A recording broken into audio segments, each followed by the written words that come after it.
Bonjour à toutes et à tous, c'est Stéphane pour la chaîne Foilier, je vous remercie de me retrouver chez moi et donc chez vous. Je vous aime bien, franchement je vous aime bien pour me taper des contenus comme celui que je vais vous montrer.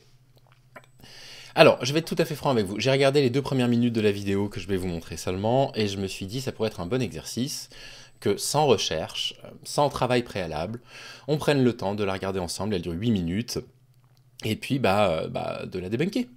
De la débunker parce que le début de ce que j'ai entendu est absolument pathétique, vraiment, ça ne rime à rien. On est dans la culture masculiniste, incel, absolue, d'un vidéaste qui s'appelle le Correcteur, il a le toupet, non plus de s'appeler le Correcteur, qui prétend, il prétend quoi? Il prétend que les hommes souffriraient d'une misère sexuelle alors que les femmes auraient une abondance de rapports sexuels dans leur vie.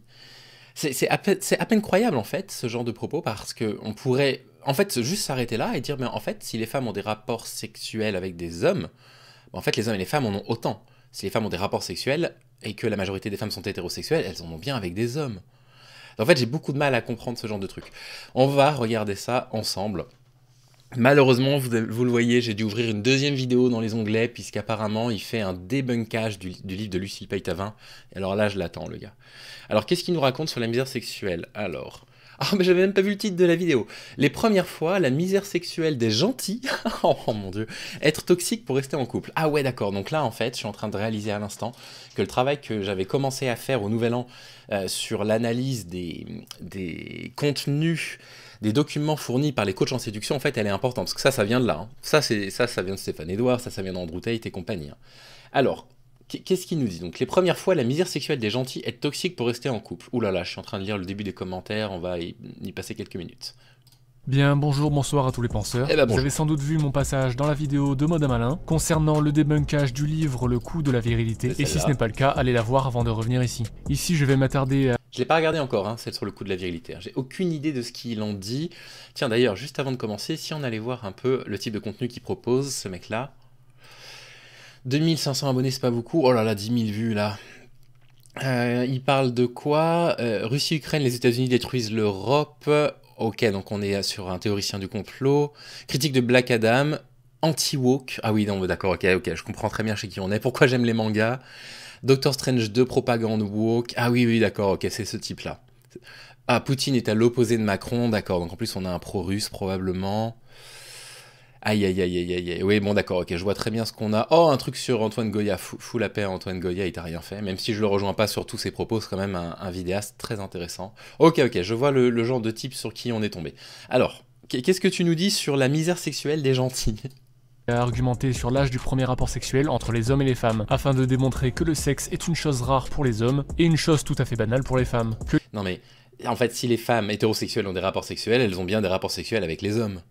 Donc en fait, le nombre de rapports hétérosexuels est identique chez les femmes comme chez les hommes. Très étrange de dire un truc pareil. Les hommes tardent et peinent à avoir des rapports sexuels, tandis qu'ils sont monnaie courante chez les femmes, qui peuvent enchaîner les coups d'un soir contrairement aux hommes. Je souhaite... Ah, les femmes peuvent enchaîner les coups d'un soir. Alors déjà, c'est pas forcément ce que les femmes veulent. Hein. Et là, il faut complètement sortir de cette vision ultra misogyne des femmes qui seraient hyper sexualisées et puis des hommes qui voudraient juste un tout petit peu d'attention pour sortir de leur misère sexuelle. Donc non, c'est faux. Toutes les femmes ne cherchent pas des partenaires simplement pour s'amuser. D'autre part, s'il y a des femmes qui cherchent des partenaires uniquement pour s'amuser, en fait, on t'emmerde, correcteur. Elles font absolument ce qu'elles veulent, les femmes. Et de la même façon que les hommes qui enchaînent les conquêtes, tu n'en feras probablement aucune critique dans la vidéo. Je m'avance peut-être parce que j'ai vu qu'une minute 50 de la vidéo. Mais là, déjà, le préambule, ça part quand même très mal. Hein. souhaite aborder ce point en particulier car c'est celui-ci sur lequel on pourrait me contredire dans la vidéo de Mode à Malin. En effet, si j'en crois Google, l'âge du premier rapport sexuel est de 17,4 ans pour les garçons et de 17,6 ans pour les filles, ce qui paraît tout à fait contre-intuitif et absolument aberrant si on reste honnête 2 secondes. Alors, je comprends pas. Donc là, c'est un rapport qui a l'air d'être fait par l'INED. Qu'est-ce qu'il nous dit l'INED? INED, âge, premier rapport sexuel. Donc pourquoi malhonnête? Ouais, effectivement, bon, ça arrive en première page. C'est un rapport qui a été fait quand? Est-ce que c'est récent, ça? Octobre 2014, donc il n'y a pas de raison que ça ait énormément changé en l'espace de 9 ans. On nous dit que ça a été fait sur un échantillon de plus de 5000 femmes et de plus de 3000 hommes. Donc a priori ça a l'air quand même assez fiable. Bon, l'INED on peut leur faire confiance hein, sur leur méthodologie en plus de ça. Donc en fait pourquoi malhonnête? Donc déjà en fait voilà, il y a, là on est dans une sorte de rhétorique complotiste, à savoir l'INED dit que les rapports sexuels chez les hommes et chez les femmes est à peu près le même, si j'ai bien compris, 17,4 ans chez les garçons, 17,6. Mais comme c'est contre-intuitif, on n'a qu'à dire que c'est faux. Hein. Ok, comment tu justifies ça? Sur la misère sexuelle des hommes, au regard de l'hypergamie féminine, qui fait que 80% des femmes tournent autour de grosso merdo 5 à 10%. 80% des femmes tournent autour de 5 à 10% des hommes. Mais est-ce que 80% des hommes ne tournent pas autour de 5 à 10% des femmes? J'ai envie de poser exactement la même question. Est-ce que, c'est absolument terrible de dire ça, mais est-ce que les hommes comme les femmes ne sont pas attirés par les personnes qu'ils trouvent beaux et belles? C'est terrible parce que quand on n'est pas dans les standards de la beauté, c'est plus difficile de séduire, mais est-ce que c'est pas exactement pareil de l'autre côté? Alors peut-être que si les hommes, je sais pas, n'ont pas les mêmes critères que les femmes, c'est que, j'en sais rien, peut-être que dans leur éducation, ils imaginent qu'il faut absolument être en couple, il faut absolument avoir des rapports sexuels, et donc, je sais pas, ils ont peut-être pas le même niveau d'exigence, peut-être que quand Ah oui, d'accord, non, mais je vois où il veut en venir, peut-être que quand les femmes cherchent, c'est ce que Stéphane Edouard dit, des hommes qui gagnent de l'argent parce que c'est comme ça qu'ils le voient, en fait, ce qu'elles recherchent, c'est simplement des hommes, je sais pas... intelligents peut-être, ou cultivés, mais ça c'est normal de chercher ça chez les autres, et peut-être qu'il y a un problème chez les hommes qui ne recherchent qu'un physique chez les femmes, ou que quelqu'un avec qui avoir des rapports sexuels, parce que du coup là ce qui est sous-entendu dans le titre de la vidéo, c'est qu'en fait les hommes ils cherchent des femmes pour combler leur misère sexuelle, mais c'est catastrophique, les femmes c'est pas des objets pour combler une misère sexuelle quelconque. Des hommes. La grande majorité des hommes n'ont pas de relations sexuelles durant leur vie, tandis que les femmes vivent dans une totale abondance sexuelle de leurs 15 à 30 ans. On devrait... Les femmes vivent dans une abondance sexuelle de 15 à 30 ans. On n'a pas côtoyé les mêmes copines, hein, vraisemblablement. De la même façon que je l'ai dit au départ, en fait, si les femmes vivent dans une abondance sexuelle, si c'était vrai, les hommes aussi. Il faut bien qu'elles aient des partenaires, les femmes, en fait. Ça n'inclut pas la masturbation, j'imagine, là, le nombre de rapports sexuels. Ouh, ça commence vraiment par des propos incel, pas loin de la haine des femmes, là. On va donc s'attendre plutôt à ce que les garçons aient leur premier rapport sexuel très tard, et les filles très tôt, parce que... Mais le rapport de l'INED vous dit que non. Le rapport de l'INED vous dit que c'est pas comme ça. Et puis très tôt, pardon, mais 17 ans, c'est bien pour un rapport sexuel. Avant, ça fait quand même, pardon, si je suis un peu vieux con, un peu jeune. Des ados de 14-15 ans, j'en ai côtoyé. Punaise, c'est pas encore ni des hommes ni des femmes, quoi. Hein. Ils sont encore en train de se développer, ils ont encore des corps d'enfants. Et puis du coup, je comprends pas, il sous-entend que les femmes auraient des rapports sexuels bien plus tôt et les hommes bien plus tard. Je comprends pas d'où il sort ça, hein, si ce n'est de son envie peut-être de nous, je sais pas, de nous faire passer un message. Que si on regarde la réalité en face... J'ai pas eu de sexe jusqu'à mes 23 ans. Attends, c'est quoi la réalité en face? La réalité en face, c'est des interviews prises au hasard sur YouTube. Qu'est-ce qu'il raconte là? J'ai fait ma première fois. Je l'ai fait à 25 ans, tu vois. C'est plutôt quelque chose que j'ai subi. Moi, 20 à 25 ans, que dalle. Moi, je suis le puceau encore. Pendant ce temps-là, je vous... Mais qu'est-ce que ça prouve? Enfin, je veux dire, les témoignages de 5 personnes, qu'est-ce que ça prouve par rapport à un échantillon de, au total, 9000 personnes, 5275 femmes, 3300 hommes, 8500 personnes? Qu'est-ce que ça prouve? Je vous assure que les femmes ne manquent de rien. Cette jeune femme lit l'article dans le métro, lit ce fameux article qui explique qu'au-delà de 20 partenaires, une femme n'a aucune chance de se marier. Quoi? Une femme qui a eu plus de 20 partenaires n'a aucune chance de se marier? Mais pourquoi? Mais d'où ça vient? Enfin, c'est quoi? Un article de Marie-Claire. Il se base vraiment sur un article de Marie-Claire, là, pour affirmer ce genre de bêtises? Et à côté, il y a une vieille dame qui la regarde et qui lui dit 20 partenaires, ça me semble beaucoup quand même. Ça me semble beaucoup. Non, c'est peu. Ah, mais en plus, c'est une série ou un film. Ouais, de mieux en mieux. Attention, là, on a affaire à un travail de sociologue, là, attention. Hein. Du coup, comment arrive-t-on à un sondage qui contredit la réalité? Eh ben, c'est très simple, il y a plein de... Non, c'est vous qui contredites la réalité, hein, monsieur correcteur. Hein, ne renversez pas les rôles et la personne qui fait preuve de bêtises, là. Hein. Hommes et de femmes qui vont fausser le sondage. Il y a plein d'hommes qui vont répondre « Ah, moi, oui. Oui, à 15 ans, j'avais 3-4 filles dans mon lit en même temps. » Ah, oui, d'accord, ok, il joue sur ce cliché-là. Bah oui, non, mais c'est comme moi j'avais déjà fait mes premiers plans à 3 à l'âge de 8 ans et demi, hein, évidemment. Enfin, pourquoi les hommes mentiraient plus que les femmes? Et les femmes ne mentent pas, du coup, j'imagine, c'est ça? Bien sûr, bien sûr. On y croit, mon ami, on y croit. Et de l'autre côté, pour les femmes, elles vont jouer les saintes, évidemment. Ah, moi? Ah non. Non. J'ai pas fait l'amour avant mon premier rapport sexuel après mariage, évidemment. Mais quel cliché incroyable! Mais dans quel monde? Enfin, c'est-à-dire qu'en fait, ils considèrent que les rapports sexuels, les femmes considèrent que c'est honteux. Alors je comprends pas. Donc en fait, elles auraient, d'après ces dires, de multiples partenaires sexuels, mais elles sauraient au fond d'elles que c'est honteux, et elles continueraient à dire mais non, moi, mes premiers rapports sexuels c'était après le mariage à l'âge de 49 ans, enfin, je sais que c'est nul, c'est vraiment stupide. Ah bah oui, à l'âge de 30 ans. Bien sûr, très cher. Bon, évidemment que ce que j'explique là, c'est du bon sens. Les Oh, le toupet! Oh la vache! Oh, le toupet! Alors que ça, c'est du bon sens! Oh, ah non, mais le mec, oh là là, punaise, il est parti avec Elon Musk sur Mars, là. Hein. Punaise. Alors, mon hypothèse, à ce stade de la vidéo, c'est que le correcteur, bah, il a jamais vraiment eu l'occasion d'avoir des partenaires sexuels dans sa vie, bah, probablement parce que, bah, il présente des théories de connard, quoi. Enfin, je veux dire, rien d'autre à dire, et qu'il est perçu comme tel par les femmes. Et qu'il va peut-être falloir se poser des questions et éventuellement changer pour que ce truc-là change. Mon expérience personnelle par rapport à tout ça, c'est que moi, très rapidement, je me suis rendu compte que c'était pas vers moi que les filles allaient en premier. Je m'en suis aperçu très très vite, parce que, bah voilà, j'ai pas le même capital beauté que les mecs qui répondent aux stéréotypes, enfin pas aux stéréotypes, pardon, mais aux standards et aux critères de beauté. J'ai toujours su, je crois que je l'ai su dès mes premières booms, genre en CM2, on appelait ça des booms à l'époque, parce que c'est jamais vers moi que les filles allaient en premier. Mais par contre, je me suis aperçu que quand elles commençaient à s'intéresser à moi, à discuter avec moi, là, potentiellement, bah, si je leur plaisais, j'avais des chances. Et du coup, je fais partie des gens qui, j'ai cette chance-là, n'ont jamais vraiment eu trop de difficultés à me mettre en couple quand j'en avais besoin dans ma vie. Mais c'est, à mon avis, une raison très simple, c'est que bah, j'ai toujours complètement respecté les femmes que j'avais rencontrées, que j'en ai jamais voulu à une fille qui me disait, sur les sites de rencontres, dans la vraie vie, qu'elle me trouvait pas à son goût.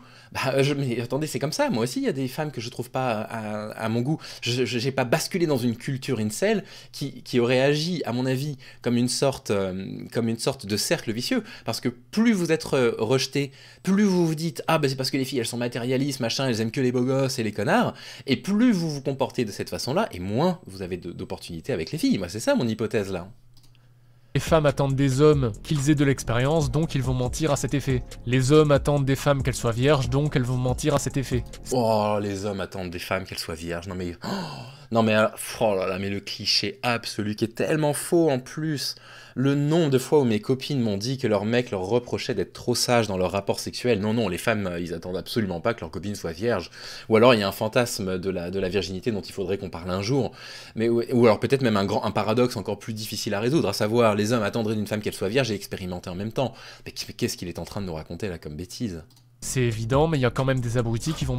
C'est évident, et les abrutis, pardon? Dire t'as aucun moyen de le prouver. Le correct. Ah bah je fais partie de ces abrutis, je te le dis, t'as aucun moyen de le prouver. Et c'est vraiment pas évident, et tu as un sacré toupet hein, pour affirmer ça comme des vérités. Hein. Combien de fois oh, ça a été vu 10 000 fois, quelle catastrophe. Sorti la Saint-Valentin. Oh là là, de mieux en mieux. De mieux en mieux. Où sont tes sources? Le genre de Mongoliens qui ont besoin d'études pour leur prouver des choses évidentes. Ah bah je fais partie de ces Mongoliens, c'est effectivement... Si tu me dis... Le sondage réalisé par l'INED est faux, bah j'attends que tu me prouves que ce soit faux, quoi. Pas juste, oui, mais moi, de mon expérience avec mes amis, nous, voilà, on est rejeté par les filles, c'est bien la preuve que les filles, c'est des connasses, quoi. Oui, effectivement, bah ces propos-là, moi, ils me convainquent absolument pas, hein. Si je dis que les feuilles sont vertes, on va me dire le correcteur où sont tes sources. Si je dis que pour faire pousser des... Non, si tu dis les feuilles ne sont pas vertes et elles sont bleues, là je vais te demander mes sources. Si tu me dis les feuilles sont vertes, bah oui, les feuilles sont vertes. Là il y a un rapport de l'INED qui a l'air d'être quand même assez satisfaisant. Si tu me dis il est faux, bah oui, bah j'attends que tu me prouves que ce soit faux. Les légumes, il faut mettre une graine dans la terre, on va me dire où sont tes sources. Du coup, bah, je suis allé vérifier ce qui était déjà évident, c'est-à-dire que les recherches ont prouvé que les hommes avaient tendance à mentir sur le nombre de partenaires en l'augmentant, tandis que les femmes avaient tendance à mentir en baissant ce chiffre. Oh ça alors, quelle putain de surprise! On vit dans une société qui vit tellement dans le déni qu'on est obligé de faire des études pour démontrer des choses qui sont 100% sûres des évidences. Bref, dans cette étude, vous apprendrez... Mais non, c'est justement le principe en fait de faire des études. C'est que parfois on croit en des choses qui nous paraissent complètement naturelles, comme toi qui crois que les femmes ont des rapports sexuels avant les hommes alors qu'une étude prouve le contraire, et on a besoin d'études pour aller vérifier, pour aller mettre on va dire à l'épreuve nos croyances. Parfois nos croyances instinctives sont les bonnes, parfois bah, elles sont fausses. Parce que si on se basait là-dessus, on pourrait tout à fait dire bah, en fait les atomes n'existent pas puisqu'on peut pas les voir. Instinctivement c'est quand même intelligent, ou alors on dirait bah, la Terre elle est plate, puisqu'on n'aperçoit pas sa courbure, on peut l'apercevoir Quand on est à la mer, on regarde de loin, on voit bien que la coque des bateaux disparaît. Donc on peut l'apercevoir, la courbure. Mais là, dans la ville dans laquelle j'habite, là, moi j'habite en région parisienne, je regarde la rue, ça n'a pas l'air particulièrement rond. C'est justement parce qu'il faut aller à l'encontre de nos évidences qu'on a besoin d'études, en particulier en sociologie, qui vont s'intéresser non pas à des concepts matériels directs, mais parfois à des concepts. Également que les femmes n'osent pas raconter qu'elles ont eu plus de 15 partenaires. Ça me semble beaucoup. Non, c'est peu. Mais tout va bien, hein. Si vous êtes le 15e, vous êtes spécial. Elle vous sera sûrement fidèle et dévouée. Bien et ample. Oh là là, oh là là là là là là. Oh là là, l'incel de base, le mascu total. Oh, donc en fait, une fille, elle a eu 14 partenaires sexuels, et en fait, elle pourra jamais se caser, parce que ça veut dire qu'elle veut pas s'attacher. Mais en fait, tu es au courant que les femmes, elles ont les mêmes droits que les hommes, et que parmi ces droits-là, il y a le droit de quitter un partenaire, parce qu'il est violent, parce que ça lui convient pas, que une femme peut tout à fait avoir un moment dans sa vie, ça a été mon cas d'ailleurs, c'était pas la période la plus drôle de ma vie, où elle va multiplier les relations, et un jour, elle va se dire, mais en fait, maintenant, j'ai envie de tomber amoureuse. Enfin, je me dis, mais qu'est-ce que c'est que ces propos ?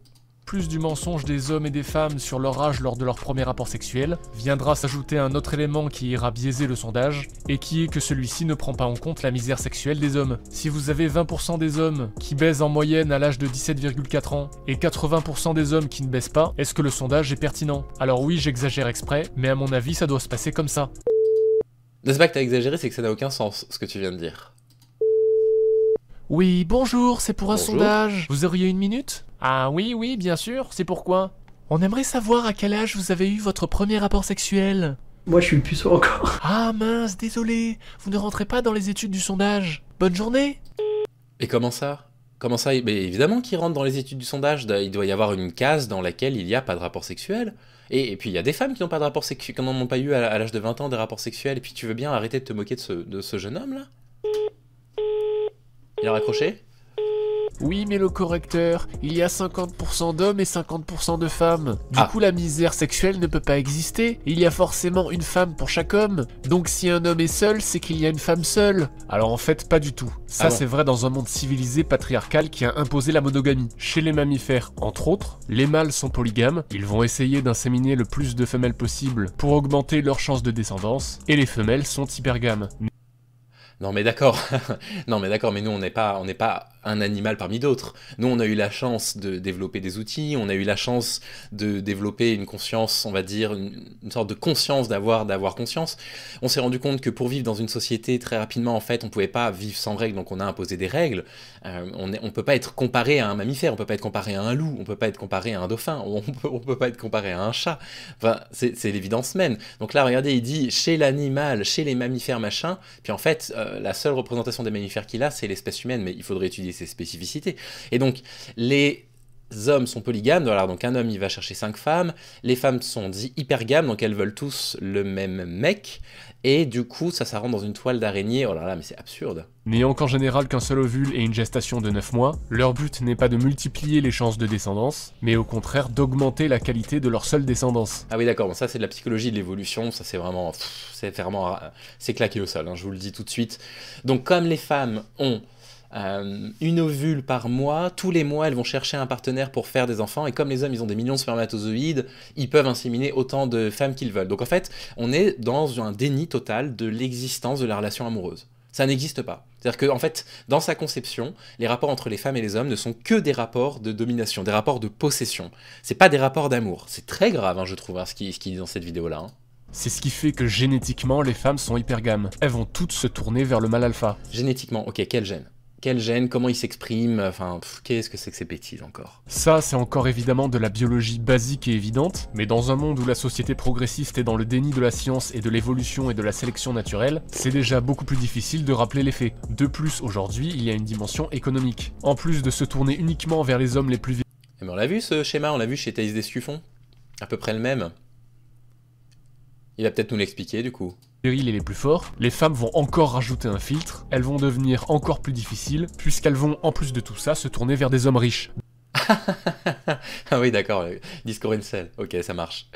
Bon, déjà, il y a absolument rien de mal à avoir envie d'être avec une personne qui gagne un peu plus d'argent que soi. Les femmes sont plus pauvres en France que les hommes, mais elles sont orientées vers des métiers qu'ils ont moins bien payés, de façon très majoritaire. Donc il n'y a absolument aucun mal à se dire, bah, j'aimerais bien que mon partenaire il ait un mode de vie plutôt correct. Comme ça, bah, je sais pas, je vais pouvoir bouffer à ma faim, nourrir mon enfant, avoir un appartement avec par hasard 2 chambres que je pourrais payer pour que mon enfant il ait sa chambre à lui. Enfin, je veux dire, ça coule de source. Et puis bah, les hommes aussi, ils cherchent des femmes qui sont en général de leur milieu social ou d'un milieu social un petit peu élevé. On sait qu'il y a un entre-soi qui existe en sociologie, ça a bien été réfléchi, bien été démontré. On recherche des personnes de notre classe sociale. Voilà. Ou d'une classe sociale légèrement supérieure. Mais les hommes comme les femmes, hein. Là, ce schéma-là, je sais pas d'où il sort. Bah, d'accord, du coup, là, par exemple, j'ai envie de te demander des sources, hein. Donc dans notre société décadente, qui promeut la libération sexuelle depuis plus de 60 ans, et qui crache et détruit en permanence les valeurs de mariage et de famille, pas étonnant donc que la nature reprenne ses droits. Oh, qui crache les valeurs de famille, ça va, hein. On fait des bébés encore, hein. Faut arrêter de déconner, hein. Il y a encore beaucoup de couples qui se marient, il faut arrêter, hein. Donc forcément, à nouveau, aujourd'hui, les femmes tournent toutes autour d'une extrême petite minorité d'hommes. Rajoutez à ce cocktail explosif les réseaux sociaux et les sites de rencontres, vous mélangez l'hypergamie féminine en l'amplifiant avec le système des marchés de relations mondialisés, et vous obtenez un système où les femmes sont devenues tellement difficiles qu'elles sont incapables de faire un choix et de s'y tenir. Alors si les femmes étaient difficiles, elles sortiraient pas avec moi. donc voilà, je te rassure, tout va bien.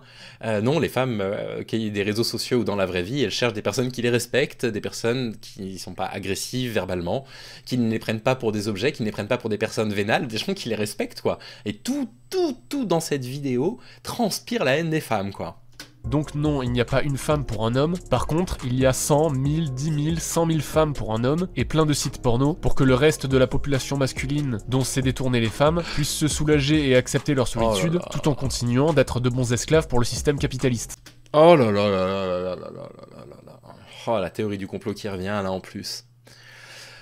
Les sites porno seraient créés pour compenser la misère sexuelle des femmes, on entend la même chose au sujet de la prostitution.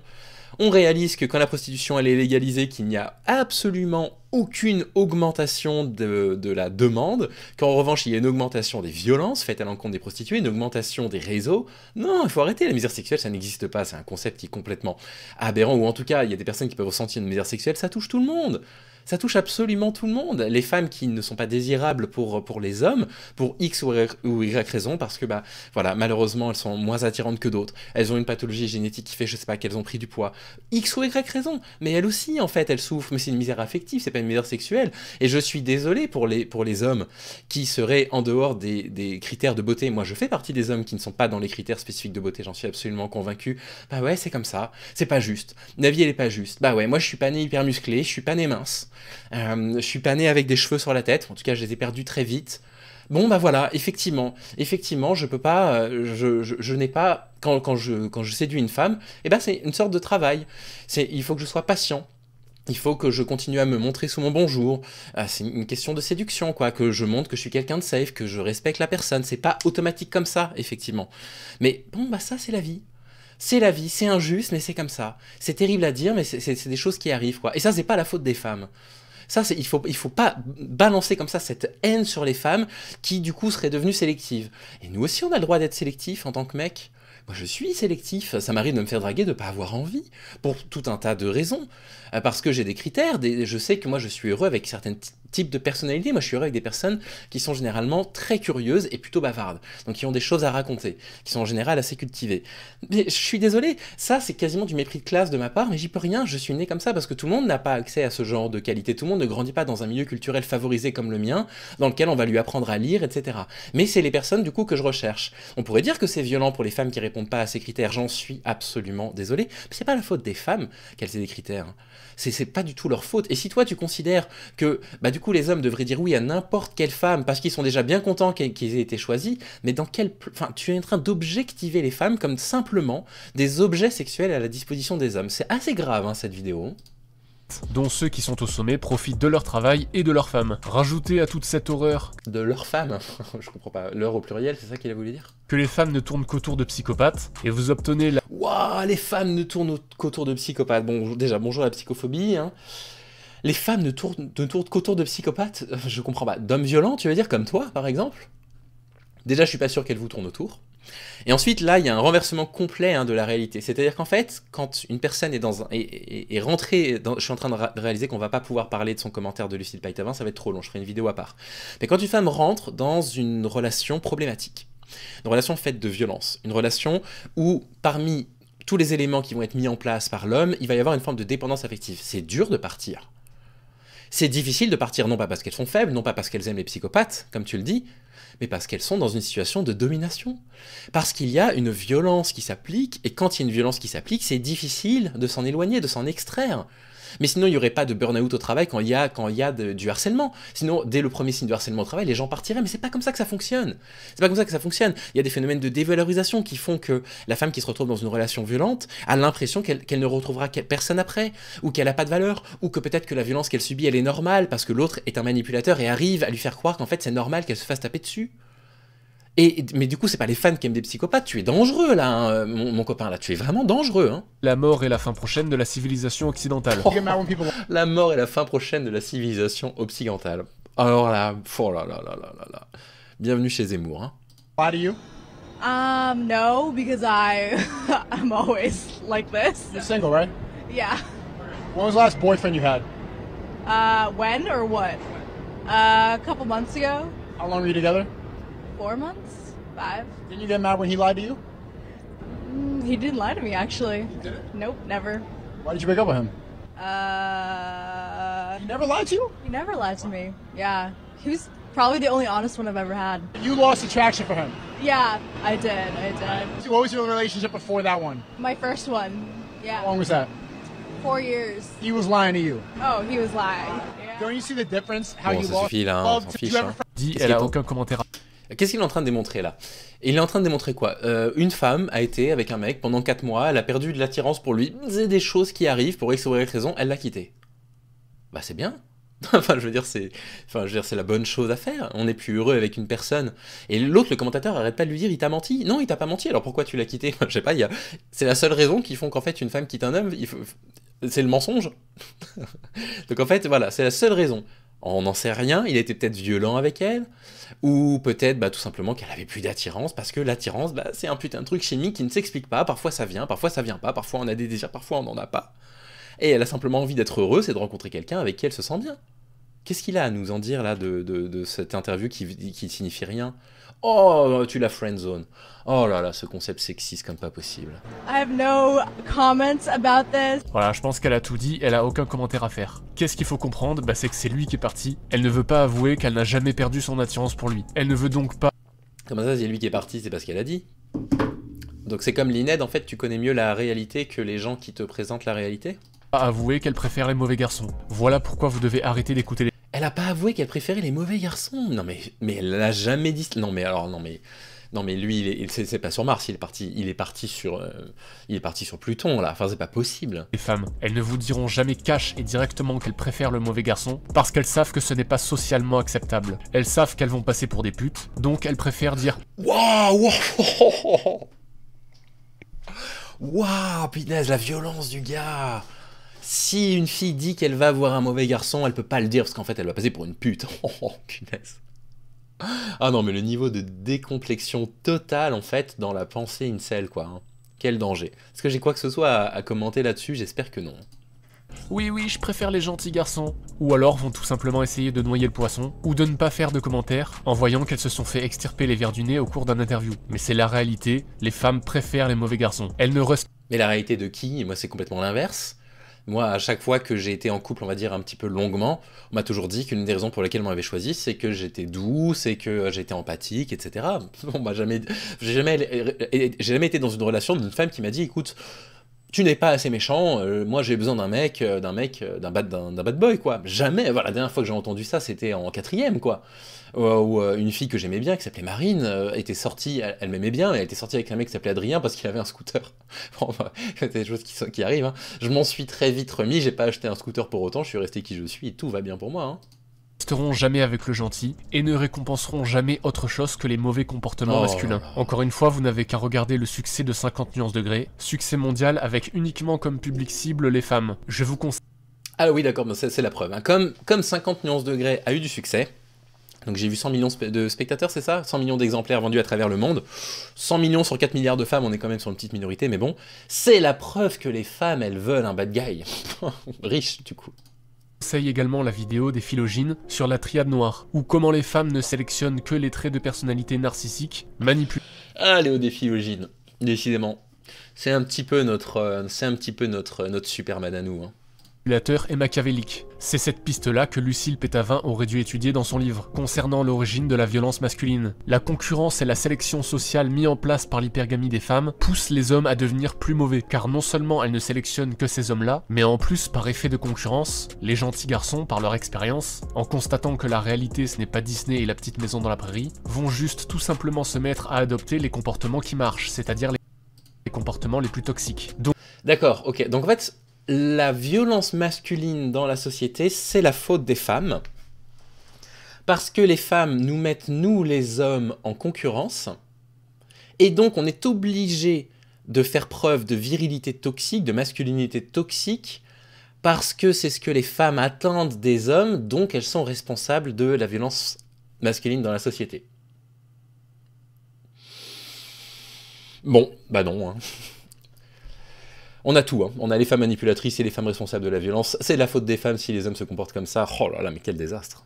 Donc pour conclure cette vidéo, je dirais tout simplement que ce sont les femmes qui sont le facteur premier et majoritaire de la toxicité masculine. Ah bah, il le dit.